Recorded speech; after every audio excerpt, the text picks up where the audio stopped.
Ġimgħa ilu sar magħruf li 6 uffiċjali ta' fondazzjoni prestiġjuża Taljana ġew arrestati fuq akkużi ta' ħasil ta' flus.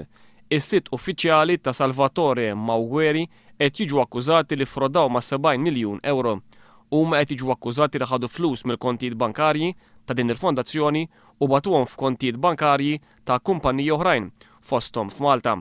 Permezz ta' wieħed mill-computers ta' diretturi arrestati, il-Pulizija Taljana saret taf li dan uża lil Bank of Valletta biex jibgħat mal-15 miljun euro lil kumpanija Maltija bl-isem ta' SIB Laboratories Limited. Il-flus intbagħtu sabiex supposti jinxtraw id-drittijiet ta' teknoloġija mill-Akkademja Russa għax-Xjenza. Iżda minflok ħafna minnhom intużaw għal frodi u ħasil ta' flus. Il-kumpanija li permezz tagħha sar dan il-frodi u ħasil ta' flus hija proprjetà tal-kumpanija SIB Limited li s-segretarju tagħha huwa David Gonzi ibn il-Prim Ministru Laurence Gonzi. Permezz ta' rabtiet li għandha din il-kumpanija involuta f'ħasil ta' flus, iffirmat ftehim mal-Università u stabbilit relazzjonijiet b'saħħithom mal-Malta Enterprise.